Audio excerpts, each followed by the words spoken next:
All right, welcome everybody. Thank you for joining us.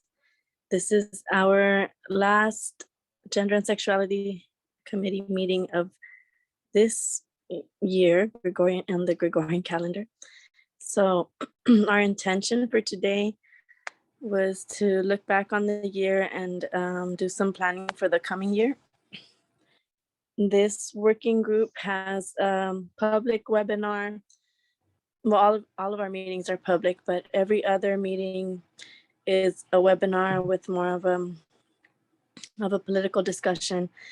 And then the other meetings, every other meeting is an internal meeting for us to look inwardly and do some planning work. So this is our internal meeting. So I really appreciate you for your presence and your past participation.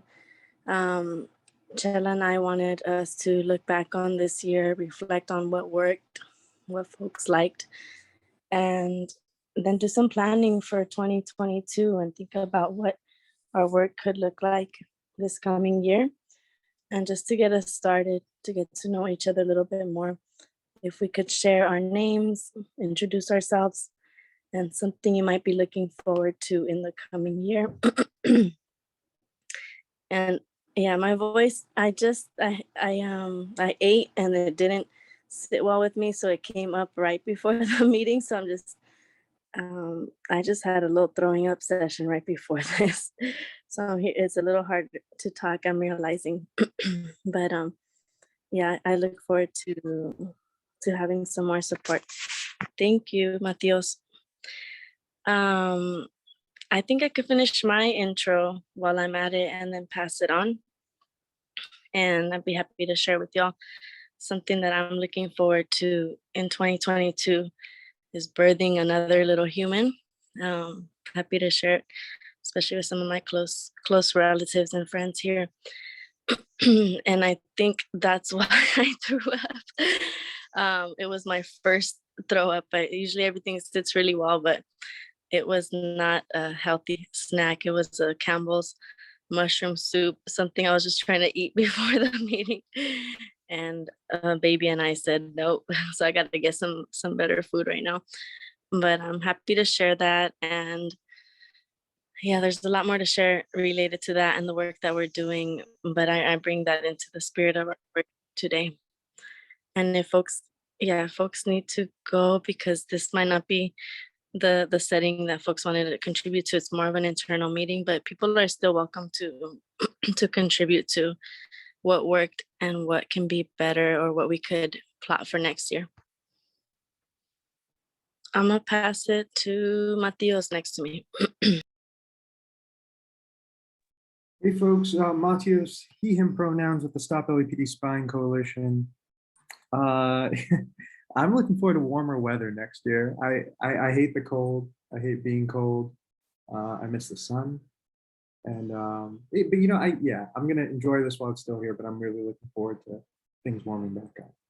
And I will pass it to me.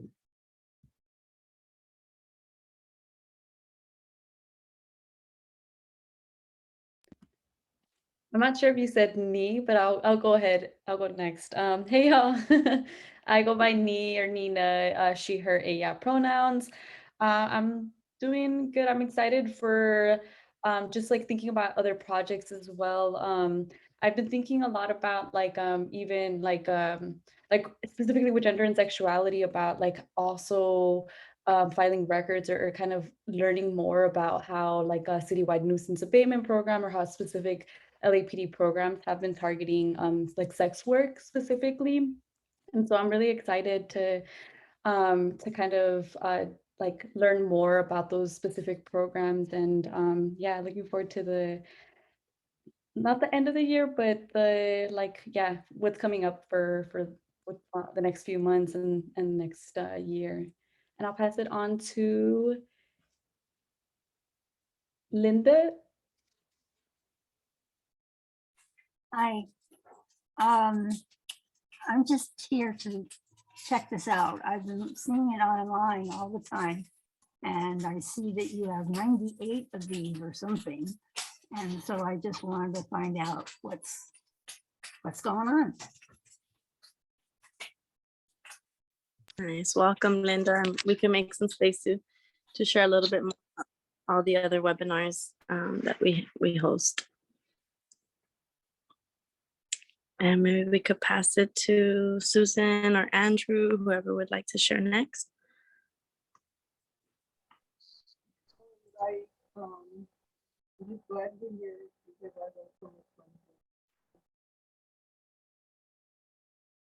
It's a little hard to hear on my end, not sure. Can you hear me? It's a little low, Susan. I could hear you though. Just a little low.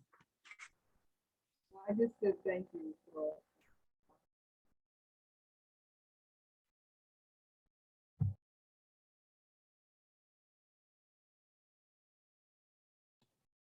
I'll go quickly. Hello, everyone. Andrew. I use he, him pronouns, and I'm in Westwood on Tonga land. And I don't know if I caught the prompt. It sounded like, what are we looking forward to or something like that? Yes. Oh, man. I'm looking forward to, honestly, like, after this week, like no Zooms and less emails. To keep it real, I'm looking forward to like not having to be online. Except for this is great. But in general, you know, it's going to be nice to take a break. So, yeah.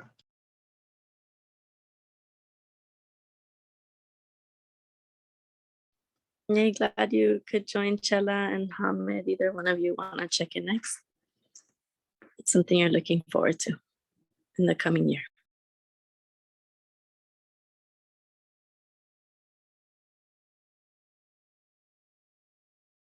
Okay, Chela, I'll go. Hey, everybody, Hamid, he, him. And thank you, Andrew.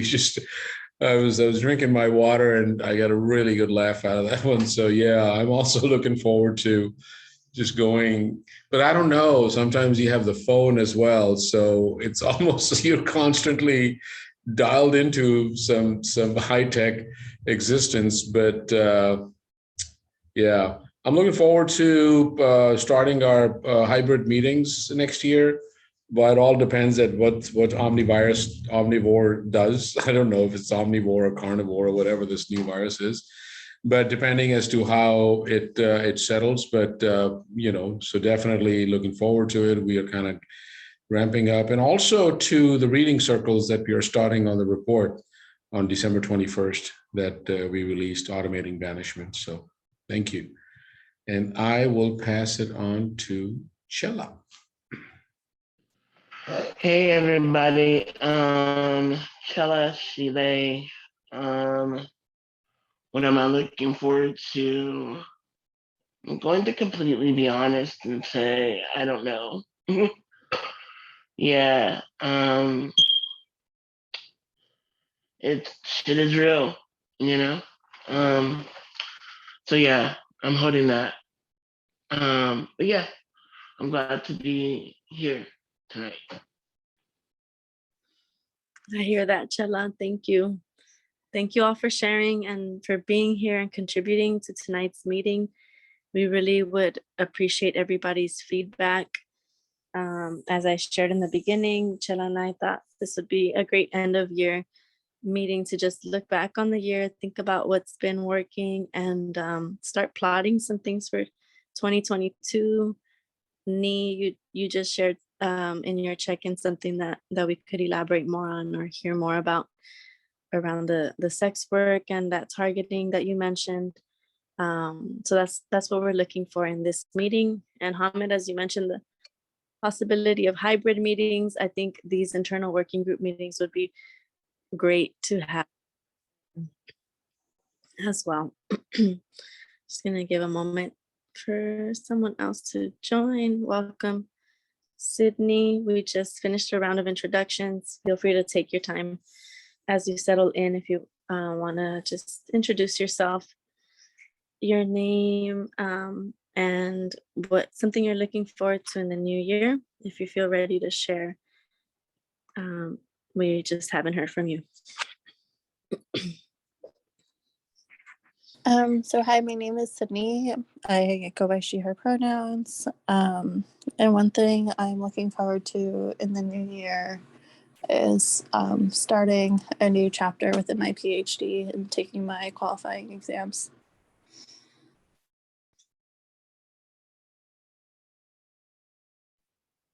Nice. Congratulations. Is that someone else? Keep hearing doorbells. Yes, there is. Welcome. Chris. Chris, cool. Welcome, Chris. You just caught us right at the tail end of introductions. If you feel settled in to just say your name and something you're looking forward to, this is a good time to introduce yourself. Hi, my name is Chris, and I'm just looking forward to just getting more involved in this workings, group of Stop Liberty Spine, and just learning more about just kind of listening in, being a good audience member, and yeah, I'm just here sharing space. Yeah. Sweet, thank you. I appreciate it. I'm gonna be co-facilitating. I think Chela, you missed it. I had like some throwing up action right before this meeting. So my throat is feeling it right now. So I don't want to talk too much, but we do want to have a conversation here tonight on what was good in the past year. If you were in any of our gender and sexuality committee webinars, let's just start there. What are some things that you liked? Some things that we could build on, and we're just trying to prepare for 2022 and to use this meeting for that. I want to just pause there and open it up for anyone else, and I have some things to contribute.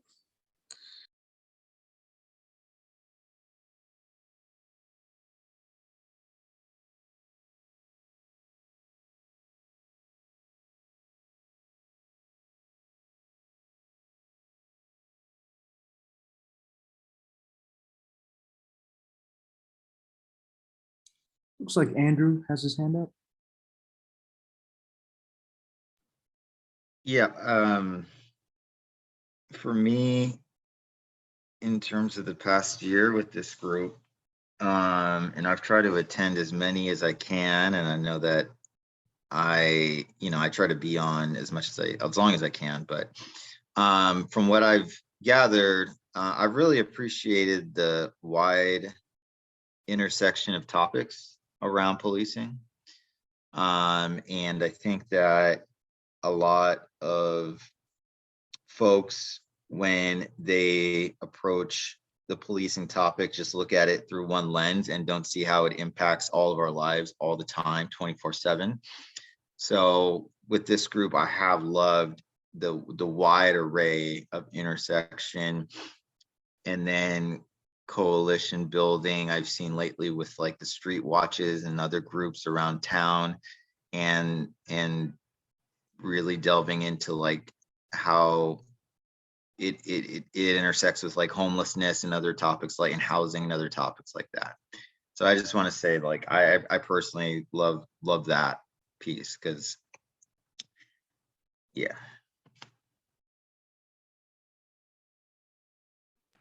Awesome, thank you for that. Yeah, if anyone is resonating with that or wants to build on that, feel free to share next. I'm down. Yeah, I think, learning about the laws, especially the laws that are like happening to control women's bodies, especially when it comes to abortion, and also like the laws that are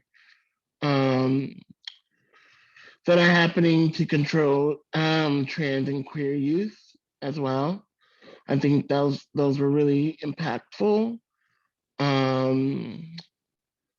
I think adding the youth element was really something we started to like dabble in, and I think next year I'm excited to get more involved with, bringing more youth along, and also bringing more undocumented trans folks and queer folks along as well. So yeah.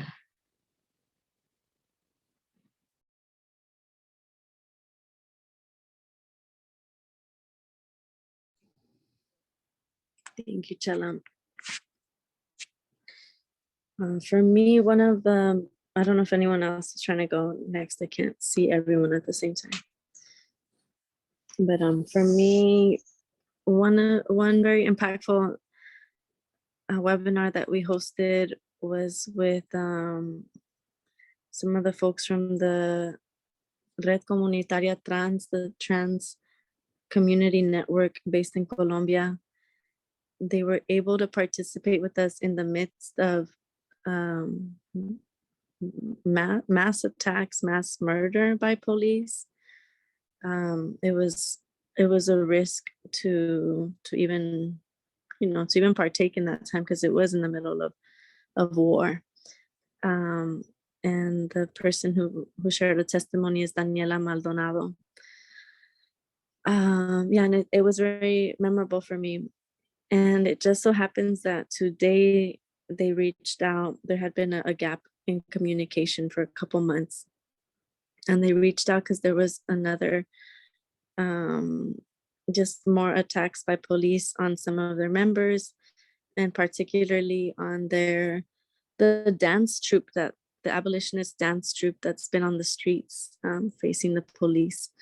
And these are all trans queer folks. So there's actually an ask for international solidarity actions, and that just came out today. So it just right in time with our meeting. So I want to put that out there. It was one of the, I feel, very important connections that we made this year. It would be great to keep building on. And there's a request to take some action these days. What that action is hasn't been shaped yet. If there's ideas for it here, there's space for it. But yeah, just wanted to name that part for myself. And I think more folks joined. Hey, Kim, welcome. We just want to welcome you if you feel ready to share your name and just want to introduce yourself. You're welcome to share something you're looking forward to in the next year. We already did a round of introductions, and right now we're just reflecting and looking back on this year and what we liked about the work that we're doing. Also, there's room for what we can improve on. And we're trying to imagine next year and plot some things. I don't know if they're here. Oh, there. Hey, I see you. Okay. Hi, everyone. My name is Kim. I use she, they pronouns. Thank you for catching me up. And I'm excited for, I guess, any new plots for next year. Yeah. Sweet. Thank you for sharing. And thanks for joining us. Did anyone want to share next? There's space. And this is a really intimate space, so there's space for everybody to share any highlights from this year, anything you want to see us keep building on.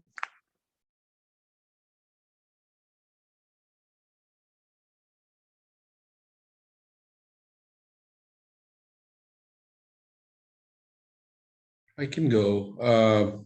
Well, there are several highlights, and I want to really honor Chela's leadership, and just constantly keeping this space and bringing folks together. So I want to appreciate that, and thank you, Mariela, for your work and your leadership as well. I think for me, what really was really powerful was when we spoke to the youth in Arkansas. And the fight that is going on, which was and continues to go on. I saw some things recently as well that in the face of so much violence and cultural violence and state violence, that how the young people are really, do whatever they can. And so however we can support them from here, that is something that we should be. And then, yes, I also saw the text today from Colombia, and I was glad to hear that folks are safe and they're doing okay, and happy to support any solidarity action or however we can do that. I think for next year, it would be really great, that stuff that Nina also raised or shared about, just bringing in that how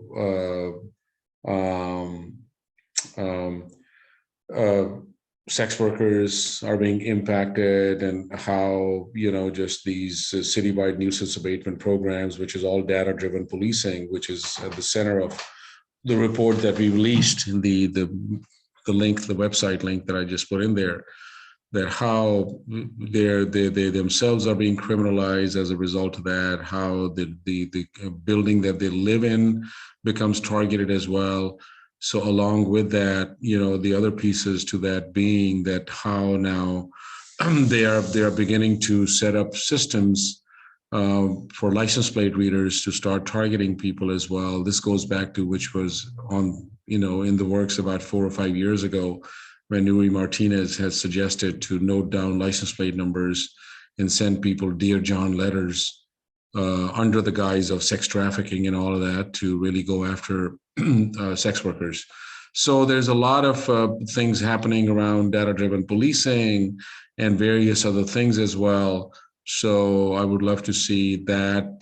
We were actively involved, and Chela was actively participating, and Chela is, I think, on the board as well, or the coordinating team now, Chela, of Sex Workers Organizing Project.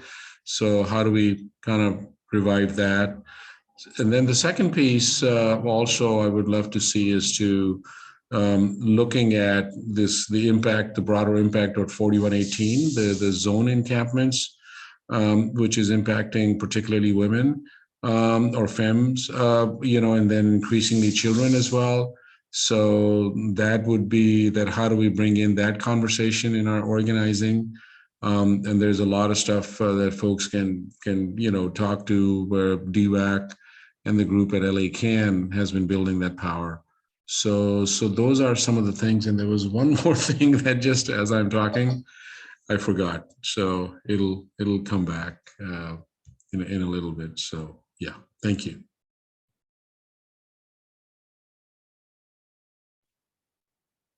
Cool. And Mateos is taking notes, and this is being recorded. So there's a lot of different things that are coming up. Thank you for those contributions, Hamid. And is someone else trying to hear the bell? Oh, I think so. Marley. Welcome, Marley. Feel free, if this is a good moment for you to introduce yourself. We're just having a meeting reflecting on the year and prepping for the following year. And if you want to introduce yourself and share something you're looking forward to, that's something we all shared. And then we'll get to Susan's hand. And I see a comment in the chat too about 4118. So Yes, I just wanted to say something about go for it, Susan. Just that it still sounds low hearing you on my end. Can you hear me? Is everybody having a hard time hearing me? I don't think no one else is reacting, so maybe you're not hearing me at all. It may be my headset. Okay, I do hear. Give me a moment. I'll come back later. And I Okay, so and Marley, we got you on the baby crying. Thank you for being here. Yeah, and take care. I totally understand. Did anyone want to comment on 4118 just to answer Sydney's question?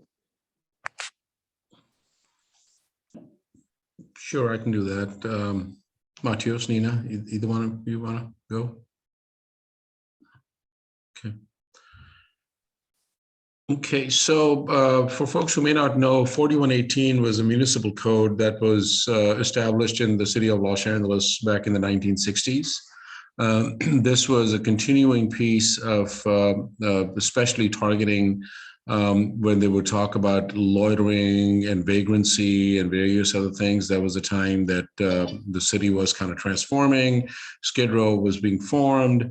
And then one of the subsection became a huge issue, which was 4118D, which became a major fight for groups like Los Angeles Community Action Network, LA Can, where we are housed at, which completely prohibited sitting down, laying down, or anything else on the sidewalks, and in front of various other spaces as well, which are considered, structures, whether it's a parking lot, it's a school, however that was, so within 10 feet of a certain area of water hydrants, about 15 feet. So there's all these limitations that have been placed. So there was a big fight, which resulted in a federal court injunction with a decision that was made, that then carved out space in the city for Skid Row, where people can lay tents between 9 p.m. and 6 a.m. That was a big fight that LA Can won. So the city has always been going after unhoused people. I mean, that's just been policing their way out of these problems of homelessness and all. Then they brought in more municipal codes like 5611, which prohibited people to keep their personal belongings on the street as well if they exceeded a certain size. So anyways, so now what they did was they're trying to do a circle around, and there was a big case, a federal case in Boise, which kind of addressed these things as well, which created even more limitations for the city to enforce some of these restrictions. So now the city is doing an end run, and what it's created is these zones, or each given the power to each council district in Los Angeles. There are 15 council districts. Each council district in Los Angeles to designate areas as enforcement zones, where they can then come out and engage in sweeps and clean out under the guise of cleaning out the areas. So particularly things like under freeway overpass, under bridges, 500 feet in front of near the schools. And if people can think of it, it's pretty much, I think the most commonly heard thing that one can see about these restrictions is the sex offender laws, which then prohibit people to be within certain zones of schools and a certain distance of schools, certain distances where youth are around, and this, that, and the other. So it's just disguised as these laws to make communities safe, but it's going after unhoused people. So the current status is that each council district then creates and these motions, which are given to the city council, and then they become these enforcement zones. So already there are close over 300 of those that are in play, meaning that imagine 300 zones and sites around the city of Los Angeles when we have people can't even afford rents. People can't even afford to be tenants. People are sleeping in their cars. People have the unhoused community. In the county, there's about 66,000 as of last year. The city of LA has about 35 to 40,000, and this is the official count. Increasingly, children are becoming unhoused as well. So Sydney, this is the assault is on. They're coming down very hard. We saw what happened, in Echo Park more recently as well. So they redid this 4118 in September, but that whole cleaning out and sweeping these areas and creating these special zones for enforcements is very much in play. And people are being removed en masse as well. So that's what the current status is. And it's, yeah. I hope that was clear.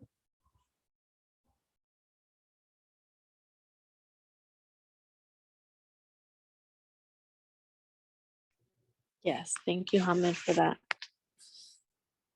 As I'm listening to, just thinking about some of the connections with the gender and sexuality committee work, and wondering about, just the impacts on femme folks, on children, on trans and queer folks, and just wondering where we could get more information on how that's playing out too. I'm so sorry, Mariela. I just remembered, sorry, as in part of my aging, otherwise I'll forget it in 2 more seconds. So sorry to take so much space. Yeah, the thing was, the third piece while I was thinking about that is the report that one of our comrades is working on around DCFS, the Department of Children and Family Services, and the surveillance of families in Department of Children and Family Services, the information sharing that happens. So some folks over here may have met Victoria Copeland, so they've been working on that. So I think that would be also, along with what we are talking about, these things and the impact on families, it would also be something for us to be taking on once we have a lot of this information that is being put together. So thank you.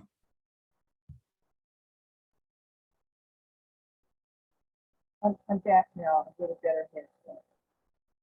If I may, Andrew, you mentioned, if I have it right, you wanted to know more about over-policing, use of authority of law enforcement, and how, it could be more, addressed more in the coming years. I ran across something the other day in a billboard of all places. There are 70 million Americans that have a criminal record. Now that starts with policing, and we all know, especially this that is a number that comes from over policing and torturing abuse. And that means it's like 1 in 3 Americans over the age of 18 have. And we know there's 2.2 million incarcerated in the United States, the only country on the globe that has this problem. And of course, that affects poverty. It affects barriers to employment and housing and mental health and family unity. So yes, that is definitely something we have to address. And these you are taking that on. And also another thing that's my thing, because I see it happening, they're using telemetric invasive spy technology.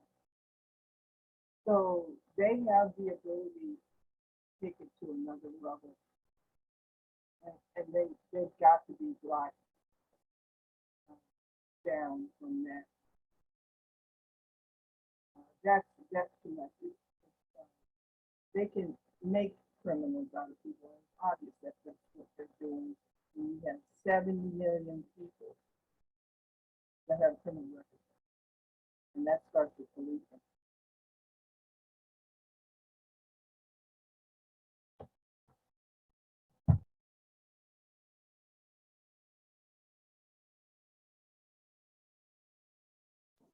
I was able to catch bits and pieces, Susan. I don't know if you're able to type some of it into the chat, because there's some parts I wasn't able to hear. And I noticed someone else commented that it was muffled. I want to make sure we can hear each other. And thank you. I'm very sorry. I got a system breakdown. No worries. I'll try to put that in the chat. Oh. Yeah, take your time. Thank you.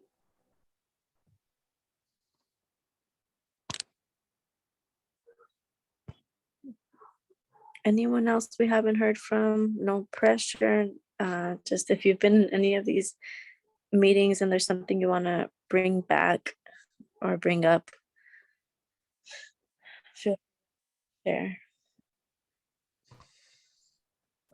Yeah, Mariela, I just I did want to talk about a couple of the webinars this past year have really just been opportunities for folks to kind of reflect and self-reflect and even grieve and address some of the loss and I guess inner work we've had to do.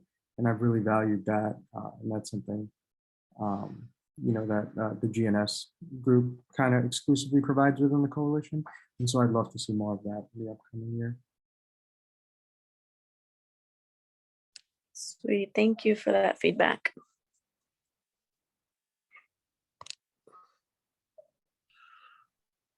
Got a question, Mariela. I'm sorry, I had to check something, and there was an urgent email actually that just came to me from the U.S. Prostitutes Network, and I'm just going to put this. I guess they don't have my Congress account, so this. Give me 1 second.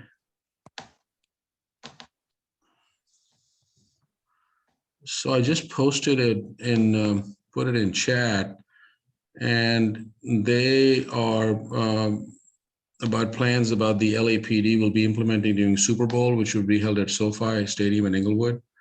And talking about the experience has been in the lead up to during the Super Bowl, the street sweeps, exactly we're talking about, stings and raids, including sex workers, houseless people, and other targeted communities, the most vulnerable. I'm just basically copying and pasting of what just came in, including trans and immigrant women, operations arrest. So Yeah. Super relevant. mhm. And who's the source, or where? I mean, I know, I believe in what I know This came through at the suggestion of our comrade Margaret Prescott at KPFK. Oh, nice. So Margaret had told him to reach out to me. Yeah, thank you for bringing that. Let's talk some more about it. I'm gonna join our meeting through the computer. So, Hamid, what was the name of the group again? Chella, the name of the group is give me 1 second. It's U.S. Prostitutes Collective. Okay. Yeah, that's what the.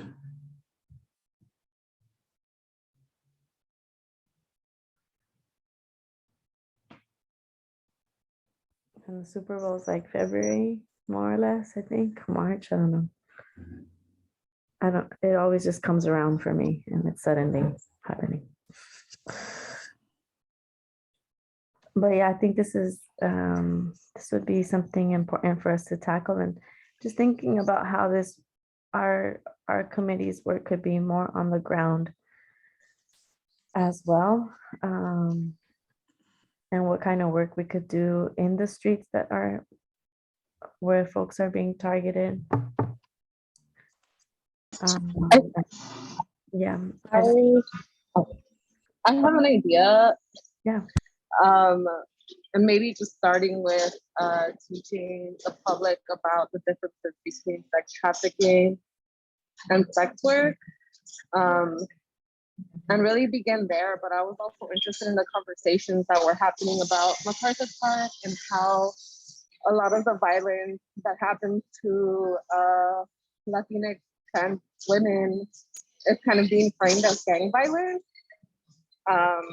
by La Mara Salvatrucha. So I want to also bring that rhetoric to mind about carceral feminism and how, they're using this, the violence that's occurring to, do sweeps and close down parks and stuff like that. So yeah, I could volunteer to make a little zine or something that really outlines the differences between trafficking and sex work that's volunteer. Not volunteer, but chosen, I guess.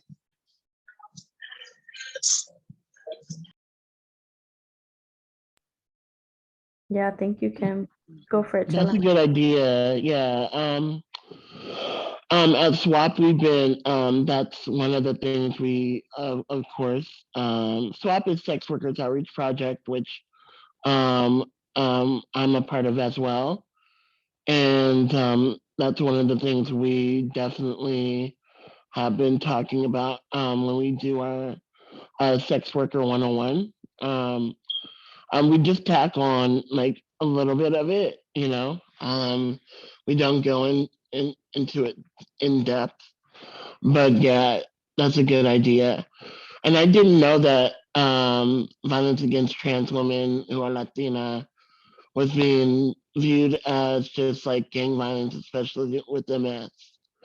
That's crazy. I would love to learn more about that. Um, yeah, yeah.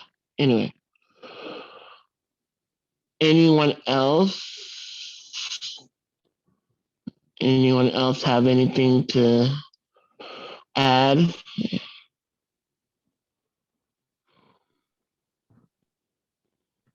Yeah, I'd like to learn more about if there's any articles or things we could reference or around how MS is being, yeah, how that Yes, going. I have a LA Times article that I recently read about this, and that kind of talks about it. But also, there was this film made by like basically a genderqueer gentrifier talking about the club, the Silver Platter.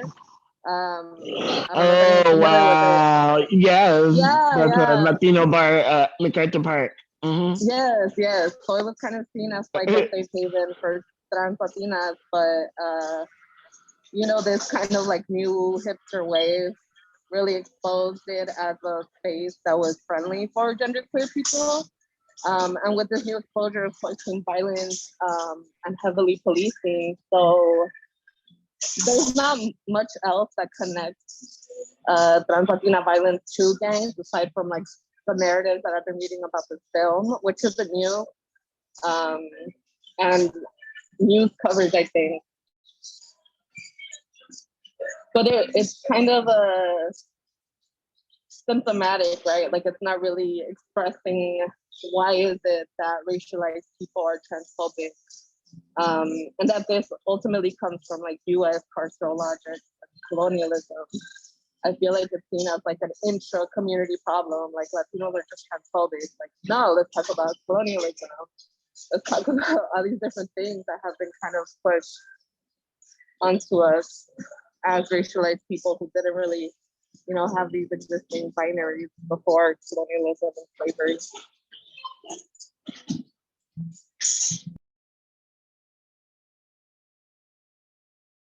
It sounds like that could be one of our topics, something that we could plan and do some more digging at, and maybe get some testimonies or some folks who would want to talk about it. But yeah, we do want to plot some things for 2022, and that to me sounds like a really good conversation to have. But also I'm always interested in like how do we move beyond webinars and what does this work look like more on the ground too? And maybe the webinar is a space to practice together and practice the conversation. But yeah, what does it look like to get closer or to the Silver Platter? I worked a lot in that neighborhood for many years, so I'm familiar with the space too. But Yeah, yeah. Um, I lost my train of thought. I was going to say something. Oh, I think I want to also talk about the ties of like gentrification and the push out of like homeless folks and folks like what's going on with the Echo Park. It's going to start happening with MacArthur Park as well, right? Like there's a lot of houseless folks that go and chill there, and it's predominantly Central American folks. So like how do we address that, especially yeah, I would love to have that be a part of the conversation as well next year. um yeah, anyway.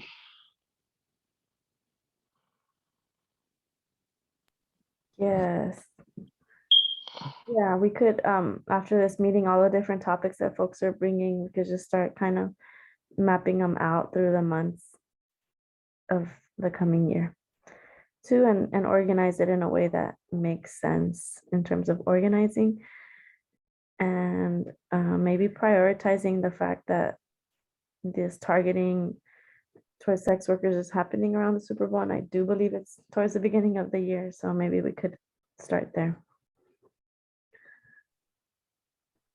Can I just quickly make a suggestion also? I'm sorry, I stepped away when there was somebody at the door when the conversation was going on. Chella, I was thinking maybe we should also reach out to hacking and hustling folks, Okay. because they may have some also from previous Super Bowls if they've been, because that they kind of do some of the national stuff as well. So that we can. Okay. Yeah, I'm down. Yeah. Can you talk more about who those folks are, just for everybody? It's a national sort of an advocacy group around who've been fighting these laws, especially that have been coming down onto criminalizing online sex work and on in-person sex work as well, by using these extremely draconian kind of just measures and enforcement, by couching that in human trafficking.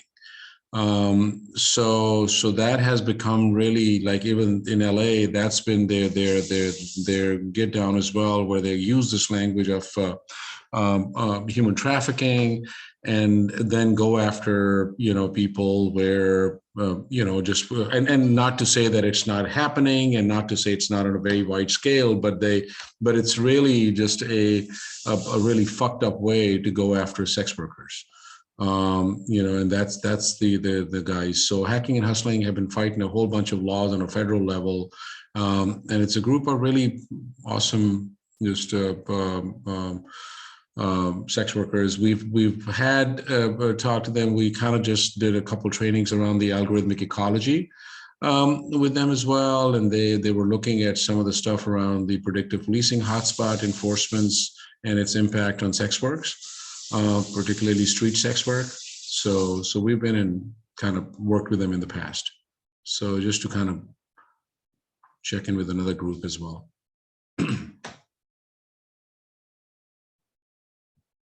That sounds great.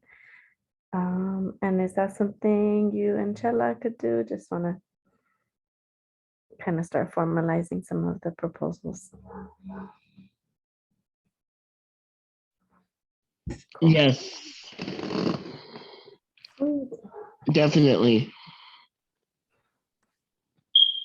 So something else that we have flagged before and we haven't made too much space for yet is the Downtown Women's Action Committee. I think this Coalition. Who are based in Skid Row, and especially focus on women in Skid Row. So I don't know if anyone wants to speak to that, but I know how many you've brought that up before, Anchela. Do you want to go, Ahmed, or you want me to? Please go ahead, Chella. Okay. Yeah, I just think that we've you know, we should include them in a lot of our conversation, just because they are targeted, you know, being in Skid Row. So for those who don't know, DWAC is Downtown Women's Action Coalition. It's a group of service providers, quote unquote, and also women that live in Skid Row, women and femmes that live in Skid Row, seeking to empower women in the decisions that affect them. They do everything from education around, you know, shelters, to like thinking around like what really makes women safe in Skid Row, you know. And they do meet at LA Can, so they're one of LA Can's programs, right? Yeah, we've been meaning to have them, you know, be a part of the conversation, but I keep dropping the ball. That's Chella. But yeah, I think this year will be great the next year will be great to build that relationship and have them speak up and come through a little bit more.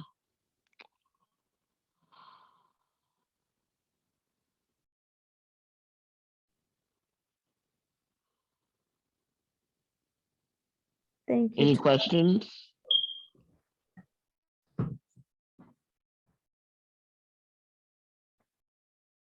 No, I just know they do a report and like really mass surveys every once, I don't know, every once in a while.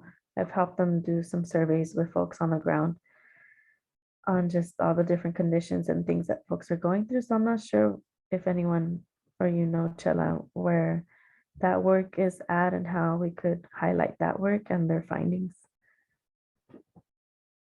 I do just want to add, I think, so there, Monique and Stasi, their work right now has been around folks living in PRK.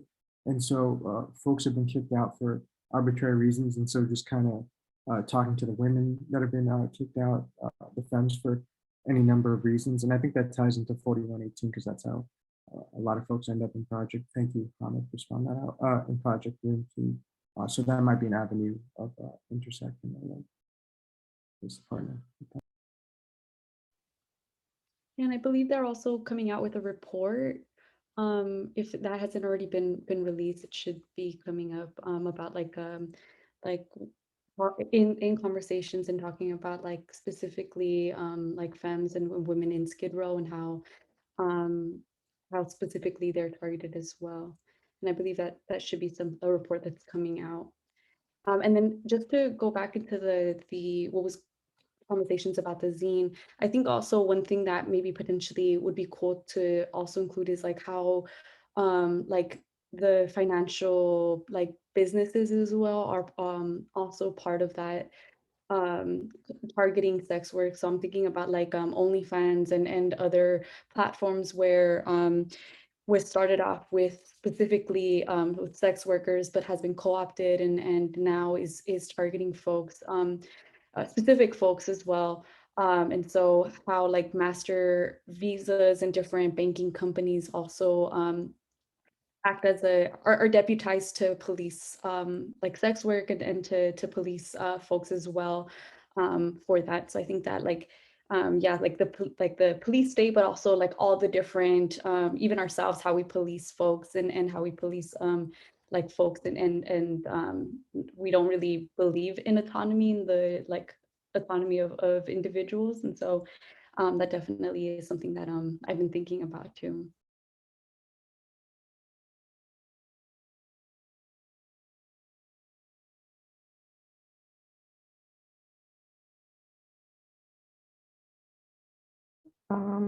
Marley, thank you for dropping comments. I'm not sure if you can speak to the targetedjustice.com. I'm not familiar with them, but I know you asked this if anyone was talking about targetedjustice.com. And then Kim on FOSTA and SESTA, if you wanted to speak to them.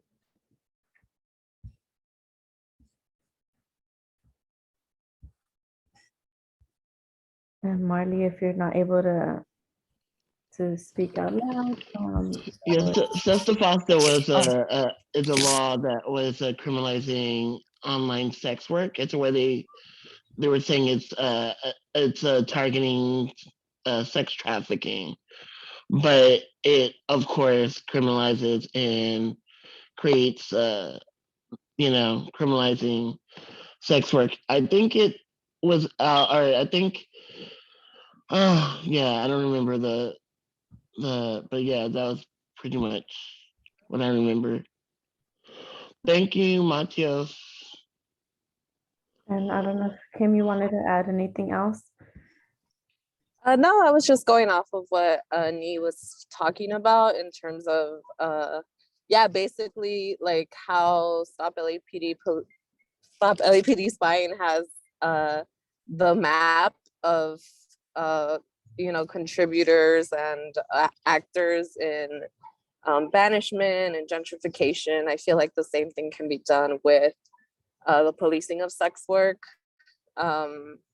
especially online. And like Nee was talking about OnlyFans and all these other platforms. but also how it affects like non-sex workers, because I think there's a big stake that non-sex workers have in terms of like internet censorship that doesn't really get talked about. It's just saying like, yeah, you know, all sex is bad and it shouldn't be on the internet, without really like thinking, I guess, how does, like, why is this important in big picture, if that makes sense, and how this is pushing more sex workers to do street-based work instead of online digital work. Got you. So I don't know, that all of that to me sounds like another good conversation. Yeah, that we could host too. Could I quickly just respond to the targeted justice piece? Thank you, Marley, for raising that. And there have been folks who have been talking about it in this space. And I think one of the most active person who's really been speaking out has been Susan, who's on the webinar right now. We've also had Nico, who shows up, who's been really kind of just pushing that. For folks who are not familiar with that, this is about the various types of electronic weaponry and the warfare that the government uses against people, either through satellites or through cell phone towers or through various other equipment. It's like microwave kind of just based, not like just just think of the food cooking microwave, but in a much bigger sense. And that's resulted in people sometimes assign that to what's been going on in Cuba with some of the folks locally here, people being impacted where their bodies have been burnt as a result, scarred, and then also, yeah. So it's a combination of different things. Marley, I hope I'm capturing what you were trying to raise, because we've had this conversation, and I'll end by saying that one of the things we've been trying to do, and then we were almost there last year, but then COVID, as a result of it, we couldn't. We were looking to convene a conversation amongst folks who have been kind of raising this thing. We ourselves have had about, I would say, close to about a dozen people who have reached out to the coalition with this thing. So our goal was to bring folks together, and then kind of just see where this goes and how do we start organizing and how the coalition can support that. So yeah.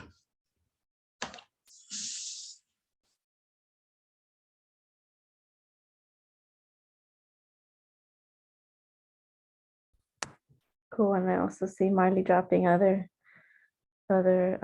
questions around funding. I think you asked that a little bit earlier around defunding and funding. Maybe that's something we could talk more about. But I know personally, and as a coalition, we're an abolitionist group. So our politics are clear about imagining and practicing and creating a world without police. And defunding is just a step towards that. And so, yeah, if you want to learn more about why we understand that, or how we all arrived at that, I think all of us have different journeys around abolition, but they have, those journeys have been pretty joined here. And Nini just dropped the statement of principles. But I'll just name, because I think you mentioned because we need to be safe in the streets. So definitely I hear that. And so our work is to imagine safety in the streets too, without the police, and to notice historically and currently how policing creates unsafe streets, unsafe lives in general, and to help us remember other ways of practicing safety. I don't know if anyone wants to add anything else, and just, yeah, with this could be a more open dialogue. Marley, I'm really happy that you're posing these questions, and this is the space to do it.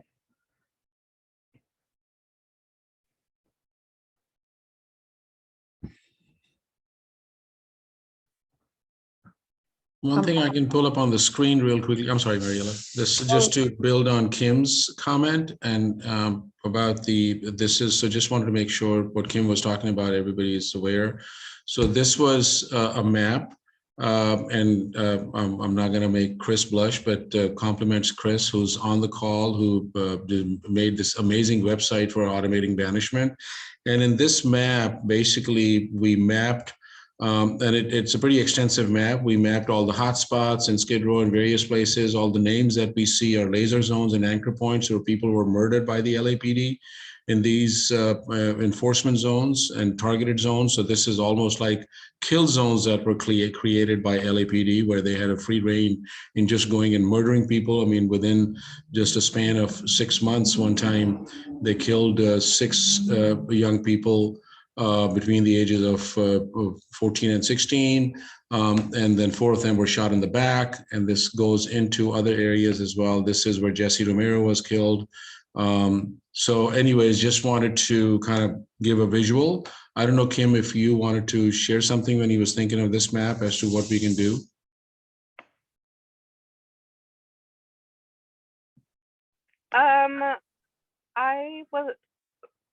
I could chime in a little bit later, but I wasn't, or I don't know if I remember what I said about it.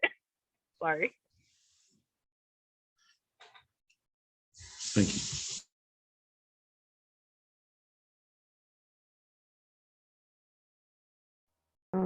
I just wanted to add that this weekend, just want to invite you, Marley, and other folks who might be just more curious around abolition and like alternatives to police.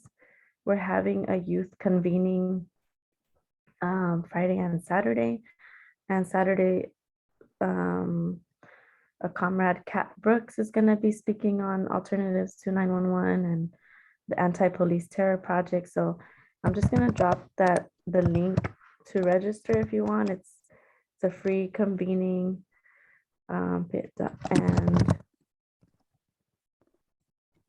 yeah, and you're welcome to it. There's going to be a bunch of workshops where you can engage more in these conversations.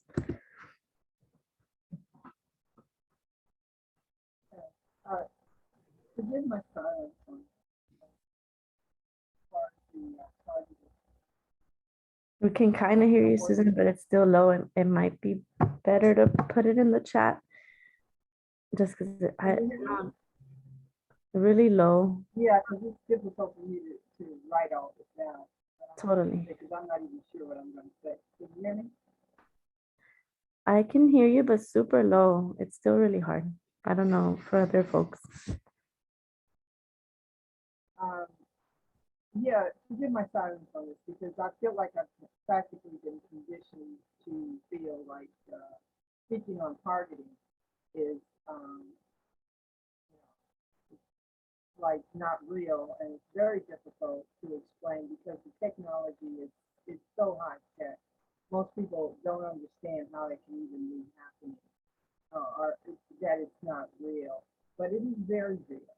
And police departments all over the United States are developing the technology that has been practiced and tested in recent wars in the last 20 years of imperial wars. And they're using it now. And it goes further than just, stakeouts. This is a telemetric that is totally invasive, and it sucks up data that they are sucking up on like you would believe, and it's in cooperation with the surveillance capitalism that is taking over this United States. And police departments are using this to actually, I believe it's control. It's a control issue for citizens in the United States. That's how they can grow such an incredible number of people that have records. And a lot of this is these people are really not criminals. These are everyday Americans walking the street with us that have been targeted by the police and they have found a way to get a criminal record on them. And this has happened to people in my that, of course, the only thing they've done is been walking while black. And, you know, it's, besides the fact that they shoot us in the back, they also do this. They also catch us up and, just any little thing, and they can build it into a criminal record. So just like the offenders list that you were working with, Thomas, over the years, and trying to stop the police from using that, well, they're doing it. And Marley, I'm sorry, it's very difficult for me to talk about it, but I have seen where this type of abuse, authoritarian abuse, is growing in America, and it's destroying it.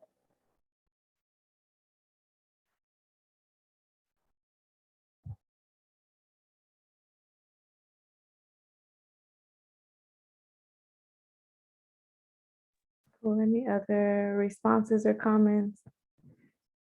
Resources, readings we could share with each other, or feedback, support?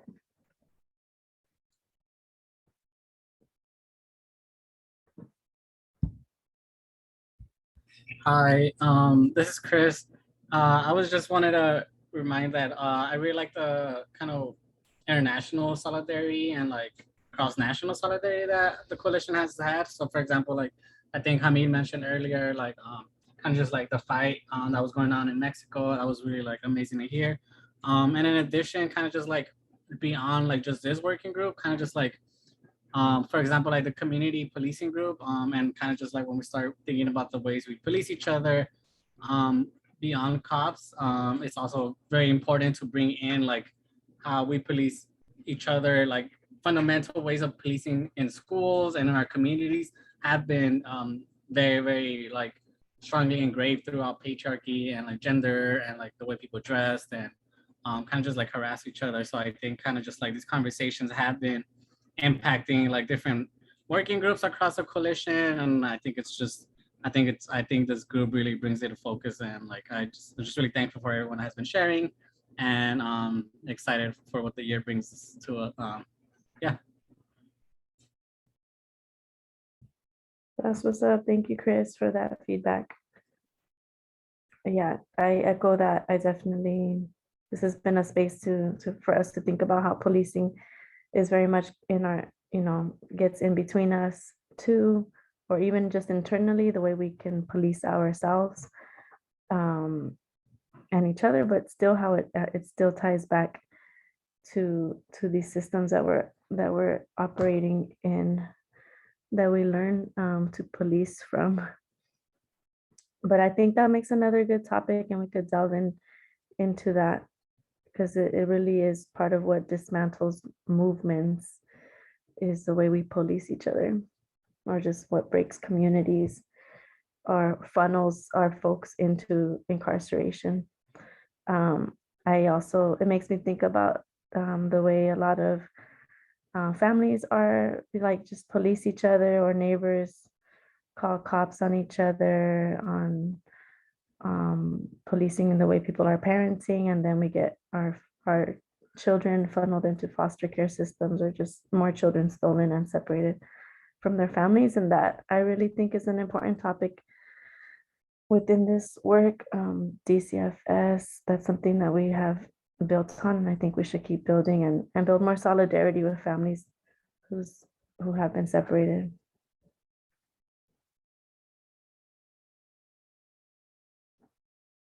I hear you, Marley, in the chat. Thanks for sharing that. And yeah, this is a space where we could, if you ever wanted to talk more about that, and this is an organizing space too, to build with more folks. We're not alone in those experiences, and that it is set up. There are setups that make that happen, and any of us, I feel as a mother, I could experience something like that at any given point, and especially a mother who's organizing could be targeted in that way. So it's important to not be alone in it.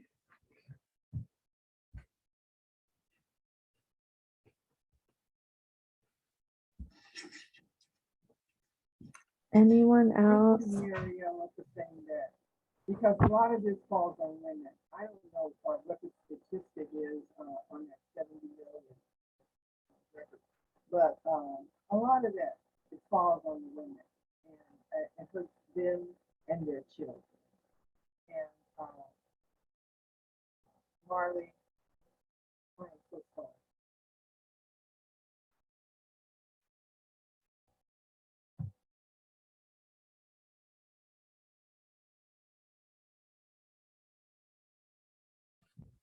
Welcome. Sanula Khan, welcome. If you wanted to introduce yourself or just say hi, we're almost at the close of our session, but it's still a good time to contribute any reflections on this year, anything that you liked from these webinars, and any suggestions or ideas for future ones as we close out the year.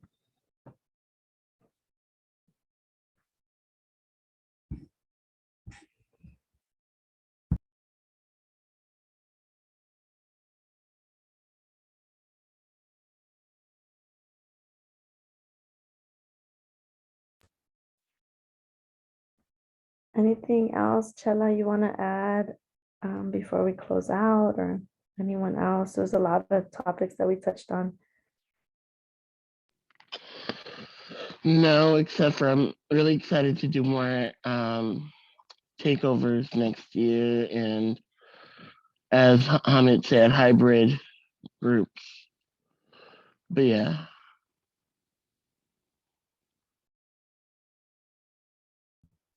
And by hybrid groups, I think Hamid was meaning like some of our meetings may be ready to go back to in person, and some meetings might stay online. So just look out for that. There's nothing like meeting you all in person and building together.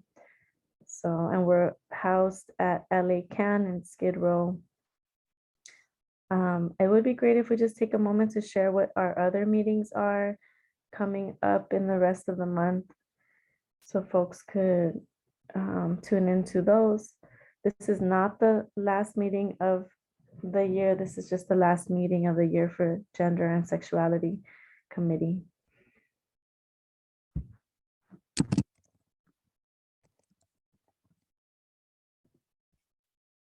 Yeah, I can definitely do that. So next week on Tuesday, we have our Tuesday's webinar is going to be with our War and Youth Working Group. And I'm not sure, they haven't released their topic yet, but they typically talk about CVE programs and the targeting and surveillance of youth. And we also have a series of, we also, and the following Tuesday is, I believe and Hamid, correct me if I'm wrong, our data-driven policing working group. But starting on the 21st of December, we'll be doing at least an hour-long segment on our report that came out recently, Automating Banishment, at some of our working groups. So it'll start on December 21st, and we're going to take a break over the winter break time over then and kick it back up on January 11th. Another one on the 25th of January, February 8th, February 22nd, and March 15th. And so we're going to be covering one part. There's 6 sections of this Automating Banishment report. And so we're going to be covering one part during each webinar and doing it in partnership with a community member. So that should make for some really great conversation. Folks should plug in whether you've read the report or if you haven't. I'm sure it'll feature that brilliant map that you saw earlier that Chris made. Chris also made the website automatingbanishment.org that folks should check out. We'll also be doing a series of in-person reading circles / teach-ins. And maybe you want to talk about that. Yeah. So we're planning a series of 6 webinars and then 6 in-person events. The 6 webinars, we're gonna break it down into different parts. So the report, automated banishment, which was released earlier in November, it has 6 parts to it, and so we're gonna break those down. For the 6 webinars, we have December 21st, January 11th, January 25th, February 8th, February 29th, and March 15th. I'll go ahead and drop it as well on the chat as well, in case folks would want to join us for the 6 webinars. And then for the 6 in-person events, right now we have confirmed 3 of the community events, but we will be releasing and notifying folks of the 6 community spaces that we will be going and collaborating and presenting as well. So the first one would be on January 9th of 2022. And that is from 3 to 5 at the Robinson space. And for folks who aren't aware of the Robinson space, that would be in collaboration as well with Latu Vibe and PCC, which stands for, sorry, a lot of acronyms, People's City Council. And that's a community space in K-Town, or in the Rampart area near 3rd and I'm sorry, Beverly and Robinson, as well as Casacoat on January 23rd from 3 to 5 p.m., which is a autonomous community space in Boyle Heights. And then we have another one at LA Can on February 6th from 3 to 5 p.m. and that's in our home base in Skid Row.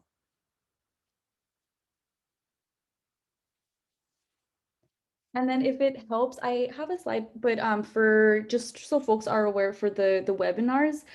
So we have the webinars on the first Tuesday of the month is for gender and sexuality. The second Tuesday of the month is the war on youth. The third is a general meeting, and the fourth is a data-driven policing webinar group.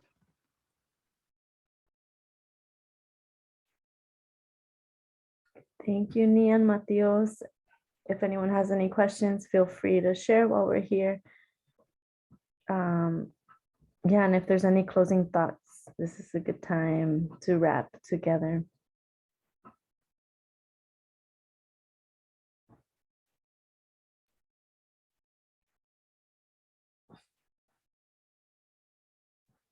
Cool. It feels good to take a breath. I like to breathe to try to process a lot of this heavy stuff too. Yeah, and imagine, I mean, I'd love to imagine a future where we talk about this in historical terms, like this used to happen, and we don't gotta fight the way we gotta fight right now.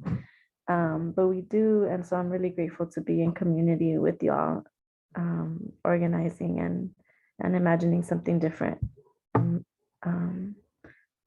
Yeah, a more dignified, humane, just, joyous world. So thank y'all. Thank you. If it feels good to just take a collective breath from wherever you are, just to know that we're sharing this moment in this lifetime. I invite that. I'll do it. I'll count to 3, so it's all together.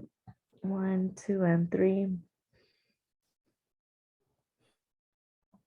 And with that, just send a lot of gratitude, warmth. Hope everybody receives what they need in this time. And yeah, you got us to lean on. We're here every Tuesday, and more meetings are coming soon in person. Looking forward to that too.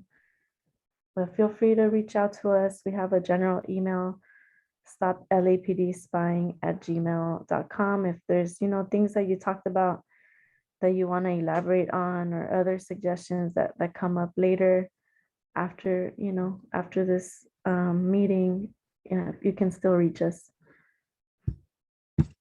So I'll just drop the email there just for everyone.